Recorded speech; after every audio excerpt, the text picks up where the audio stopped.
Today we are looking at something very special to me. This is the 2023 Mazda 3 hatchback. And the Mazda 3 has always been a car I've really enjoyed. Personally, I own an older one, a 2013 Mazda 3. And I love that car. It is so fun to drive. And even though it's baseline, I just love it. It's a Mazda. When you drive a Mazda, you get it. So when I heard we were gonna be getting the 2023 fully spec'd out Mazda 3 hatchback, I was super excited. Will this hold up to my expectations? Let's find out.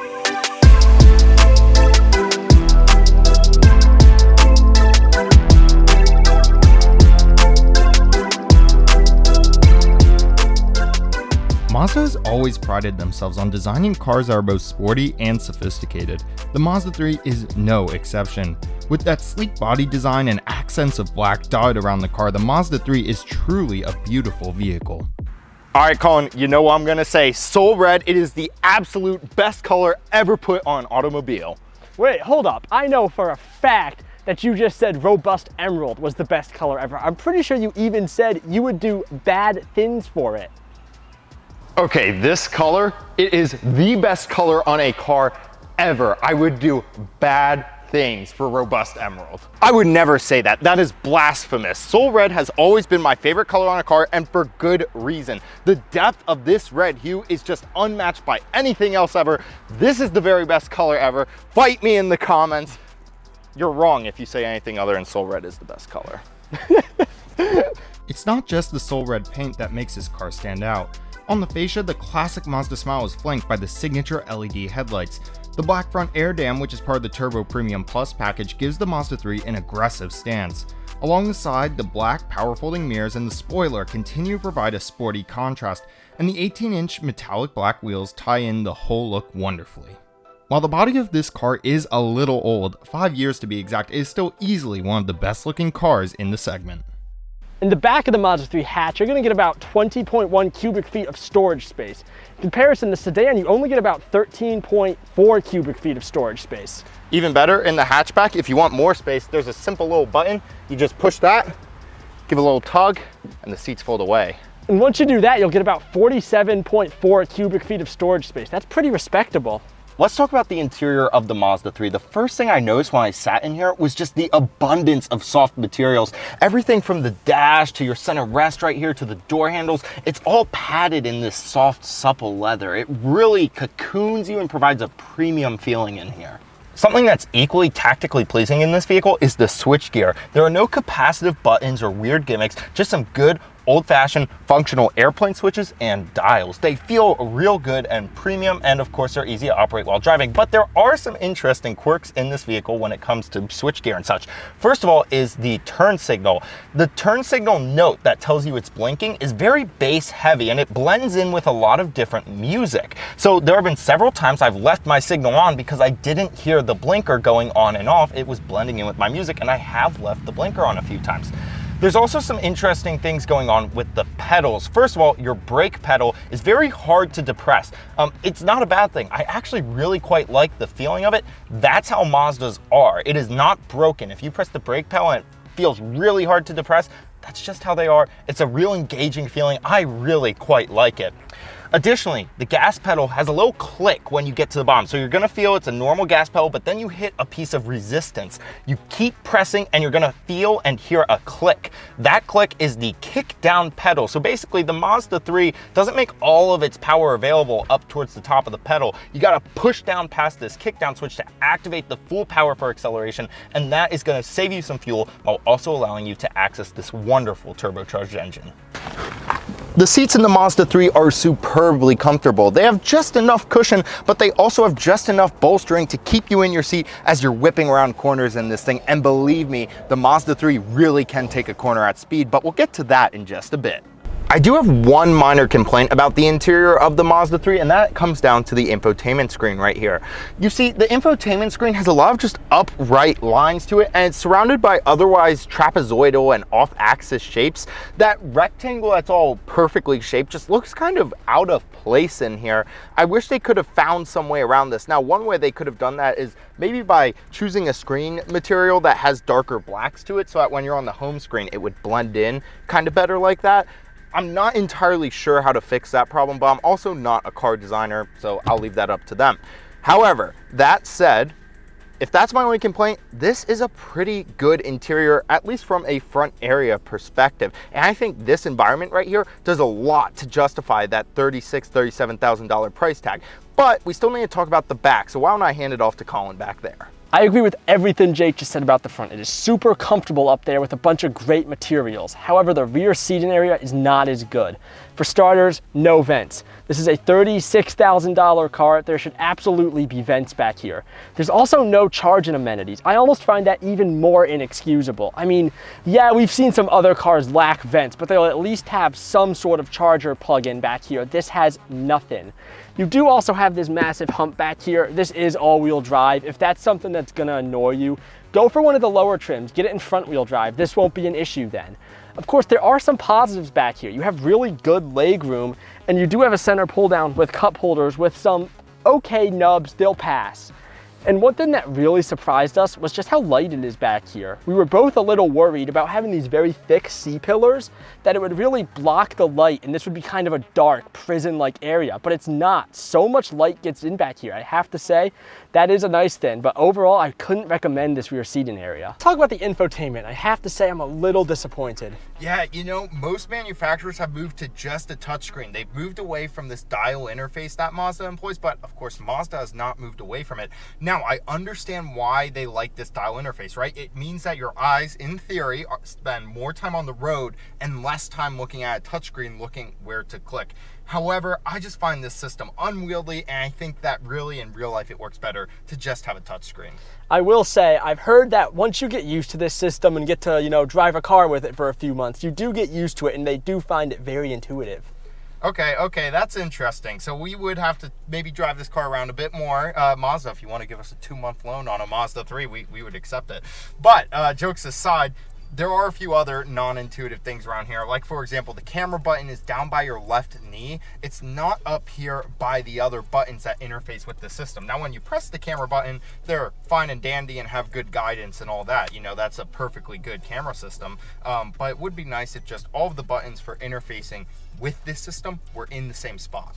That would be nice, and we have been being a little hard on this system, but it does have some good points. I think the CarPlay is really good. Once Jake hooks up CarPlay here, you will see it looks very clean. Yeah, you know, CarPlay employs a lot of bright colors and small text. It's a really challenging thing for a screen to display, especially some of the lower quality automotive screens. But this screen right here does a real good job with those bright colors and that small text. I think Mazda did a real good job picking out a screen that's gonna work well. I have to say, I think if you are gonna really use your infotainment a lot, you should probably stay in the CarPlay world. Yeah, and you know what? I think Mazda does that, right? They clearly put a screen that works very well for that, and then they put in a simple system that does only what you need to know. They know that a lot of other automakers throw in a lot of junk that you don't really use in the infotainment system. A lot of things that people will use once as a fun gimmick, nothing more. Mazda said, no gimmicks. We're gonna give you a real good, simple infotainment system that does the basic functions of interacting with the vehicle, and we're gonna give you a real nice CarPlay experience for when you wanna do things like listen to music.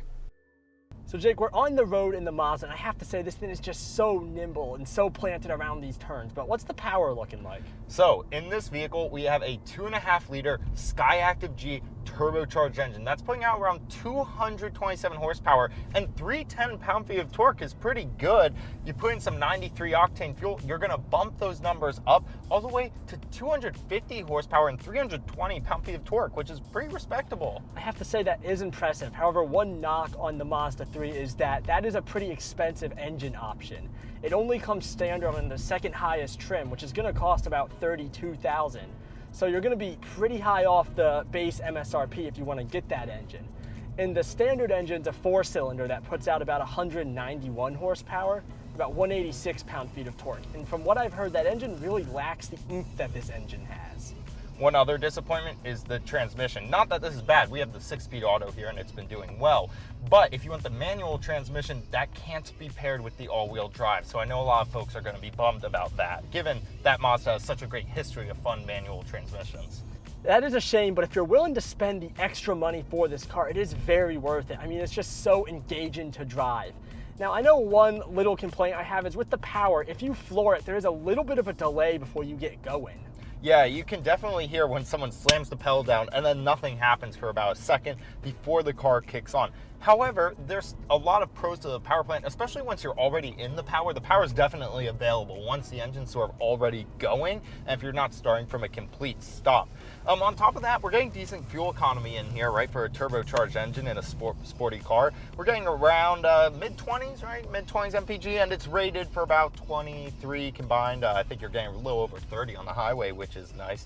So that's, the engine has its ups and downs. It's a bit complex, but one thing that doesn't have its ups and downs is the handling. I mean, this car just grips, is all ups when it comes to that. I know, and we've been talking about the engine. That's not Mazda's selling point here. Mazda, it's all about the emotion, how it feels to drive.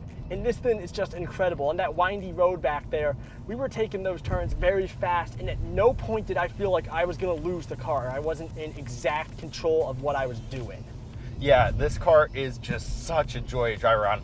I'm throwing in a song recommendation, Gas Guzzler song recommendation, Runaway by One Republic. You put that song on in this car, open the sunroof, go cruise down some mountain roads like we are right here. You're gonna have a big smile on your face. This is definitely one of the most fun cars in the sub $50,000 price range. It is just an absolute joy to drive. If you haven't driven a Mazda, this is a great first one to drive. There is something special about Mazda driving dynamics. Now, all of that aside, let's talk about the hatchback shape, because Colin, hatchback shapes, sometimes hatchbacks don't have the best rear visibility. This has that super thick C-pillar. How's the visibility for you? I have to say, Jake, it is not good. It is certainly not the worst hatchback I've been in, but visibility is rather poor. And there is a simple fix to that. A lot of companies now will use the camera mirrors, and if Mazda was to integrate something like that, it could fix that issue. Of course, the other fix would be, this is a rather dated model now, so once a redesign comes, maybe that'll get fixed. Given how well the Mazda 3 handles, I was expecting a much rougher ride. Yeah, and it is a very comfortable ride, and I think Mazda really put a lot into that suspension. The most recent remodel, they added McPherson struts to the front of this car, which not only allow for some lighter weight for construction, but they also allow the car to have better balance when going through turns, and I think you really feel it. This car is just so planted, and I know we might sound redundant at this point, but that really is what Mazda is known for. They're nice, cushy interiors, and they're just otherworldly handling. So Jake, Mazdas are known for being some of the safest vehicles on the market, so I'm assuming this one has all the fun bells and whistles? Absolutely. So you're gonna have features like your radar cruise control, your lane departure alert, your lane keep assist, and on top of all that, you're getting driver attention warning too. And that's not all. Those are also available on all the trim levels. There are a few safety features like your blind spot monitoring and rear cross traffic alert that aren't available only on the lowest trim. However, that's pretty common to not see those on lower level trims. And you do have some exclusive to the higher trims. The 360 view monitor and the traffic sign recognition are only on some of the higher trims. However, not all of them. It's interesting to note that once you get to the maxed out car with the standard engine, you're gonna get traffic sign recognition. However, if you go up one tier to the least maxed out all-wheel drive version with the better engine, you're not gonna have that traffic sign recognition. That's a little bit of a quirk there, isn't it? But let's jump back. I want to jump back to the blind spot monitoring, rear cross traffic alert, all that good stuff. I'm assuming that's all being projected in your HUD. It is. So on your HUD, you're gonna have the speed limit, any other important traffic signs like school zones. You're gonna have the speed you're going. It'll show some little arrows and kind of, I guess, bars that will illuminate different colors depending on how close someone is in your blind spot. However, the HUD is a little bit weird. See, you can really see the projector screen. It's super apparent, especially at night, or even if you're just going through like a shady part of the woods. It's this big white screen on your windshield. It's kind of distracting. So that's it for the Mazda 3 review. Would I suggest this car? Personally, I think you should go with a bit of a lower trim. Mazdas are always gonna be fun to drive, even if you do have that front wheel drive. I know personally my Mazda 3 does have the front wheel drive, and I'd still love to drive it. And I think at $37,000, you're not quite getting that much value from this car. Now, if you really want the all-wheel drive and the Skyactiv G 2.5 turbo engine, you can get this for about $32,000. You lose out on some of the black accents, that rear spoiler and the front air dam, or things you're gonna lose on, but you're still gonna get the better powertrain. So if you really want that, I would suggest you go with that car. If not, I would suggest you go even cheaper. You can get these cars started around $26,000, which I think is a great deal. That being said, this has been Gas Guzzlers. I've been Colin, and we'll see you next time.